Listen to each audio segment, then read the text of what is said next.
ಇರುತ್ತೆ, ಅದು ಮೊನೆ ಅಂತ ಕರಿತೀವಿ. ಇನ್ನೊಂದ್ ಕಡೆ ಕಣ್ಣಿರುತ್ತೆ, ಆ ಕಣ್ಣಲ್ಲಿ ದಾರ ಹಾಕ್ತಾರೆ. ಸೂಜಿ ಒಂದು ಕಡೆ ಶಾರ್ಪ್ ಆಗಿರುತ್ತೆ, ಅದು ಮೊನೆ ಅಂತ ಕರಿತೀವಿ.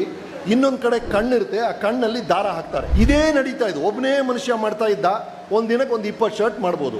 ದಿಢೀರಂತ ಒಬ್ಬ ಮನುಷ್ಯನ ತಲೆಯಲ್ಲಿ ಹೊಡಿತು. ಈ ಮೊನೆ ಯಾಕೆ ಒಂದ್ ಕಡೆ ಇರಬೇಕು, ಕಣ್ಣು ಯಾಕೆ ಇನ್ನೊಂದ್ ಕಡೆ ಇರಬೇಕು? ಎರಡೂ ಒಂದೇ ಕಡೆ ಇದ್ರೆ ಮಿಷಿನ್ ಈ ಕಡೆ ಹಿಡಿಬಹುದು. ಆವಾಗ ಟೈಲರಿಂಗ್ ಮಿಷಿನ್ ಹುಟ್ಟಿತು. ಟೈಲರಿಂಗ್ ಮಿಷಿನ್ ಹುಟ್ಟಿದ್ದ ಕಾರಣ ಮೊನೆ ಮತ್ತು ಕಣ್ಣು ಎರಡು ಒಂದೇ ಕಡೆ ಇಟ್ಟ ಅವನು. ಇಷ್ಟು ದಿನ ಉಲ್ಟಾ ಇತ್ತು. ಅದು ಒಂದು ಮಾಡಿದಲ್ಲಿ ಸೂಯಿಂಗ್ ಮಿಷಿನ್ ಬಂತು. ಒಂದಿನಕ್ಕೆ 1000 ಶರ್ಟ್ ಹೊಲಿಯುವಂತ ಶಕ್ತಿ ಬಂತು. ನಾನು ಏನ್ ಹೇಳ್ತಾ ಇದ್ದೀನಿ ಅಂದ್ರೆ, ಒಂದು ವರ್ಷ ಹೀಗೇ ನಡೀತಾ ಇರುತ್ತೆ. ಇದನ್ನೇ ಮಾಡ್ತಾ ಇರ್ತೀವಿ. ಬೇಕಾಗಿಲ್ಲ.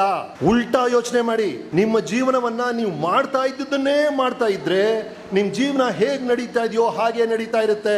ಏನೋ ಒಂದು ವ್ಯತ್ಯಾಸ ಮಾಡಿದ್ರೆ ಜೀವನದಲ್ಲಿ ವ್ಯತ್ಯಾಸ ಆಗುತ್ತೆ. ಅದು ಒಂದು ಸರಿಯಾದ ದಿಕ್ಕಲ್ಲಿ ಆಗ್ಬೇಕಷ್ಟೇ. ಅದನ್ನ ಯೋಚನೆ ಮಾಡಿ.